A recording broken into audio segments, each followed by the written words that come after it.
축복합니다. 우리 사랑하는 주 안의 성도 여러분, 오늘도 믿음의 분량대로 하나님을 섬기는 여러분들을 축복합니다. 아멘. 아멘. 네. 여러분, 혹시 이 믿음의 분량이라는 이 문장을 어떻게 이해하고 계십니까?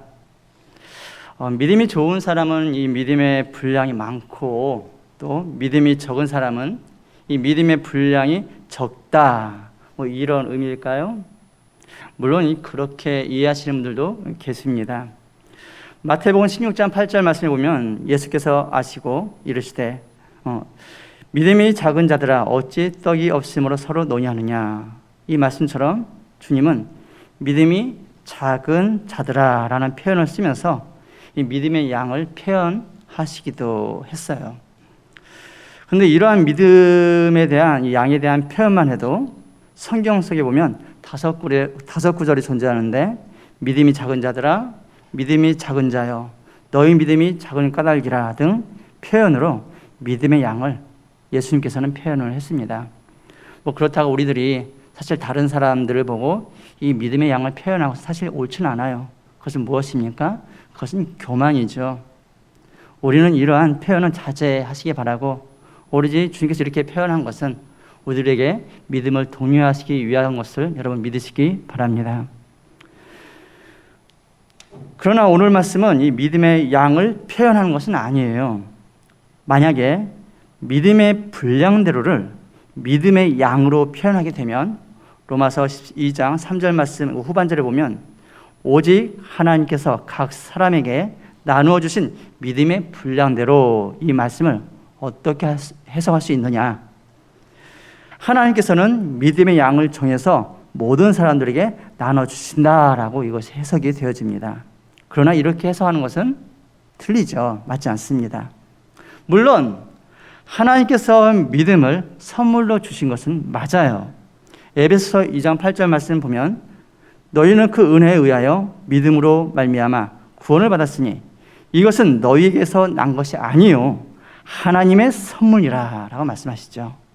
그러나 믿음 정도의 차이는 구원받은 당사자가 어떠한 믿음 생활을 하느냐에 따라서 다릅니다. 로마서 14장 2절 말씀에 보면 어떤 사람은 모든 것을 먹을 만한 믿음이 있고 믿음이 연약한 자는 채소만 먹느니라. 또 데살로니가후서 1장 3절 말씀 보면 너희의 믿음이 더욱 자라고 너희가 각기 서로 사랑함이 풍성하니 라는 말씀이 있습니다. 이처럼 믿음이 강한 자와 연약한 자는 존재해요. 그러나 믿음이 처음에는 연약하다 할지라도 그 믿음은 결국 성장하게 됩니다. 믿으시기 바랍니다. 왜 그렇습니까? 믿음이 있는 자는 구원을 받았고, 또 구원받은 믿음이 있는 사람은 시간의 그 흐름에 따라서 성령님의 도우심으로 말미암아 분명히 그 믿음은 성장하고 변화되어지는 놀라운 역사가 일어난다는 것은 진리이기 때문입니다. 여러분 믿으시기 바랍니다. 이처럼 믿음의 강함과 약함은 존재하나 결국 어떻게 할 수밖에 없다? 성장할 수밖에 없는 것이 믿음인 줄 믿으시기 바랍니다. 왜 그렇습니까? 여러분 믿음에는 생명이 있어요. 믿습니까? 생명에 있는 이 믿음을 갖는 자는 성장할 수밖에 없음을 여러분 믿으시기 바랍니다. 그럼 다시 본문으로 돌아와 신앙의 분량에 대해 한번 생각해 보도록 하겠는데, 우선 본문 12장 이 흐름을 보면 1절에서 너희 몸을 하나님이 기뻐하시는 거룩한 산 제물로 드리라, 이는 너희가 드릴 영적 예배니라 내용이 나오죠. 이 말씀은 영적 예배를 드리기 위한 조건으로 너희 몸을 어떻게? 거룩한 산 제물로 드려야 한다라는 말씀이죠. 무슨 말입니까? 우리들이 믿음으로 살았던 삶들, 그러니까 가정에서 삶, 또 직장에서 사업장에서 살았던 그 삶, 교회에서 사는 그 삶, 이러한 것들을 예배 때 드리는 것을 영적 예배라고 또한 이야기를 합니다. 그러면서 2절로 넘어오면서 믿음의 삶을 위해 조심해야 할 것과 하나님의 뜻을 분별하여 온전한 삶을 살 것을 제안하고 있는데, 자, 3절로 다음 또 넘어오게 되면은 마땅히 생각할 그 이상의 생각을 품지 말고 오직 하나님께서 각 사람에게 나눠주신 믿음의 분량대로 지혜롭게 생각하라 라고 제안을 하죠. 곧 2절에서 주님의 뜻을 분별하기 위해 생각을 해야 할 것인데, 이 분별을 위해 함부로 생각하며 오해하고 죄를 지을 것이 아니라 지혜롭게 생각을 하고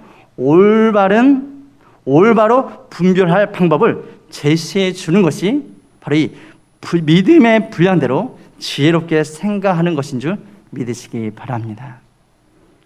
그럼 여기서 말하는 이 믿음의 분량은 무엇인가? 그래서 제가 정확 명료하게 정의를 하기 위해서 교회 용어 사전을 찾아봤어요.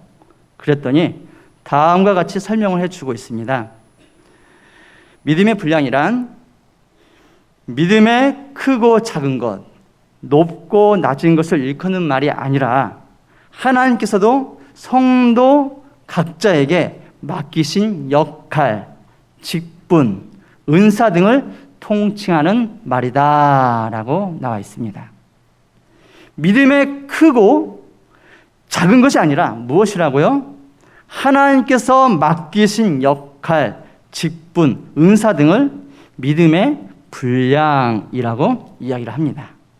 그래서 4절부터 8절까지의 말씀을 보면 한 몸에 많은 지체가 있는데 그 각각 지체별로 자기 역할을 잘 감당할 때 몸이 건강한 몸이 될 수 있듯이 교회도 믿음의 분량대로 자기 사명을 잘 감당할 때 건강한 교회가 될 수 있음을 설명해 주고 있어요.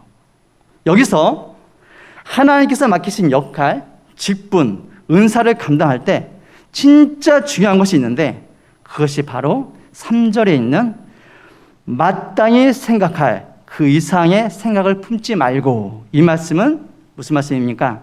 그 어떤 일을 하든지 간에 그 일에 관련된 것 말고는 엉뚱한 생각을 하지 말아라. 바로 이 말씀이죠. 예, 엉뚱한 생각을 하지 말 것을 당부하고 이어서 믿음의 분량대로 지혜롭게 생각하라 라고 권면을 합니다. 이는 하나님께서 성도 각자에게 맡겨주신 역할, 직분, 은사에 대해서만 지혜롭게 생각하면서 섬길 것을 권고하고 있어요. 어떻게? 지혜롭게. 여러분들도 지혜로운 모습으로 사시는 여러분들 되시길 축복합니다. 보통 우리들은 이 지혜하면 잘못 오해하면 잔머리를 좀 굴리는 정도로 오해할 때가 있습니다.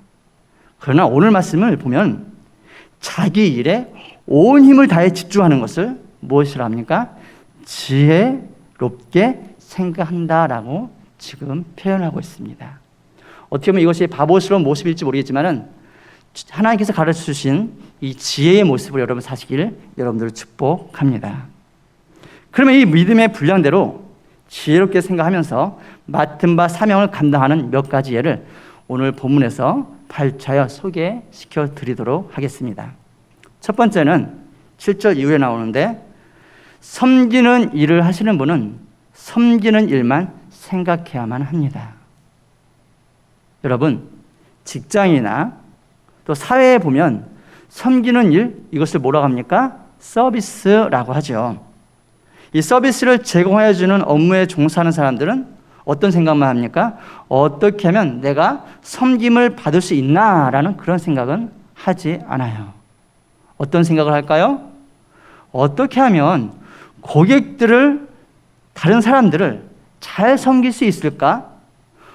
어떻게 하면 더 편한 서비스를 제공하여 줄 수 있을까? 사실 이런 것을 가지고 고민하고 생각을 합니다. 그러면서 어떻게 됩니까? 이 서비스의 수준과 질은 더 업그레이드가 되어져 가죠. 그러면서 회사도 더불어 함께 발전해 가게 됩니다. 우리들도 마찬가지죠. 교회에서 섬기는 사명을 감당하고 있다면 우리는 좀 더 섬기는 일을 생각하면서 더 잘 섬기기 위해서 고민하고 기도해야 할지 여러분 믿으시기 바랍니다. 그런데 말이죠, 식당, 안내, 새가족, 부서, 뭐 그런 여러 가지 등 그 섬김을 위한 사명을 감당하면서 이런 섬김에 대해 고민하고 생각을 해야 할 것인데, 만약에 엉뚱한 생각을 하게 되면 어떻게 될까요? 뭐 예를 들자면, 안내하는 일은 너무나 힘든 일이야. 아니, 교회도 일찍 나와야 돼. 이 더운데 한복도 입어야 돼. 아이고, 다리도 아픈데, 다리는 지금 부서 있는데, 오랫동안 서서, 다른 성도님들 오는데 이렇게 인사도 해야 하고, 아, 정말 싫어. 이런 생각을 한다면 어떻게 될까요? 또, 새가족 팀은, 나도 저 새가족처럼 좀 섬김을 받고 싶어.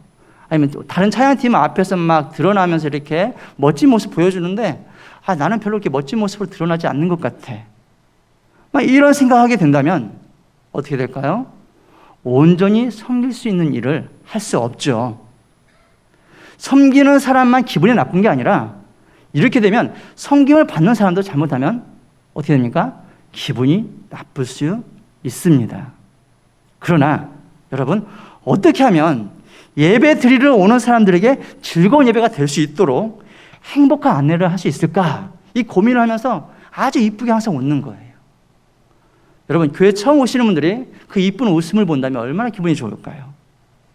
또 어떻게 더 아름다운 안내를 할 수 있을까 고민하면서 항상 고민한다면 또 얼마나 친절하게 예배 드리러 오시는 분들을 에스코트 해줄 수 있을까요? 여러분, 더 친절하게, 더 상냥하게, 더 새로운 가족을 더 친절하게 상냥하게 맞이해 주게 되면은 어떻게 됩니까? 그 새로운 성도는 또 그 교회에 대한 인상이 좋아짐으로 말미암아 그 교회에 잘 정착할 수가 있는 놀라운 은혜가 임하게 됩니다. 믿으시기 바랍니다. 바로 이러한 모습이 믿음의 분량대로 지혜로운 생각인 줄 믿으시기 바랍니다. 둘째, 가르치는 사람은 가르치는 일만 생각해야 돼요.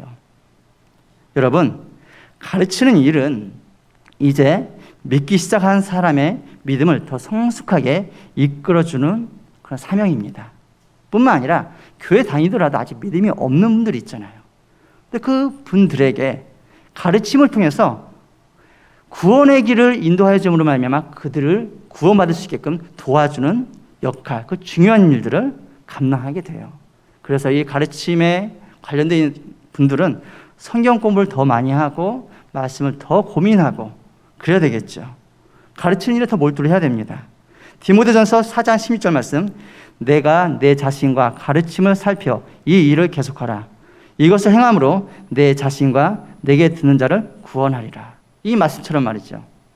그런데 여러분, 가르치는 사역, 곧 교사의 사역을 감당하는 데 있어서 그냥 가르치면 끝일까요? 아니죠. 더 생각하고 더 고민하면은 가르침의 사역은 가르치는 데서 끝나는 게 아닙니다.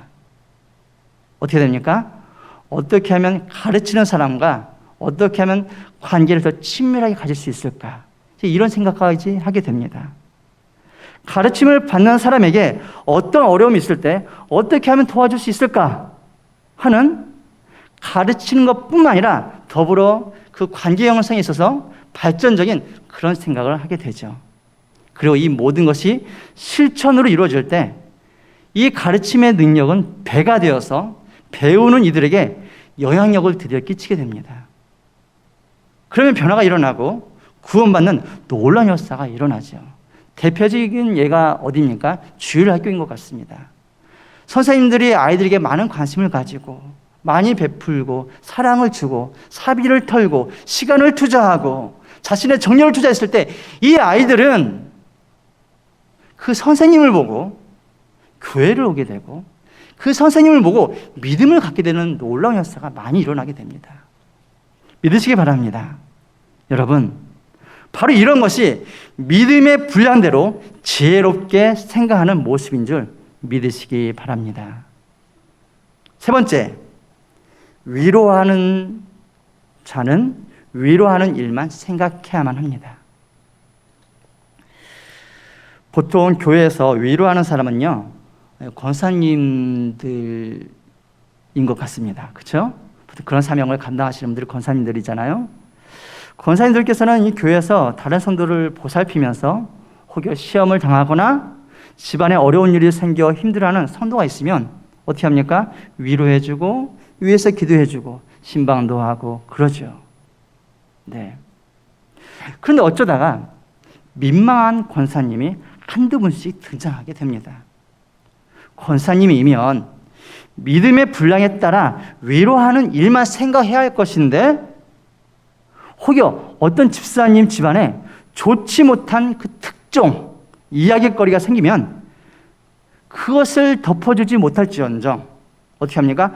바로 본인이 방송국 아나운서가 되어버리는 거죠. 그리고 모든 사람들에게 그 집사님의 집안 사정을 친절하게 일일이 찾아가서 알려주시는 분들이 계세요.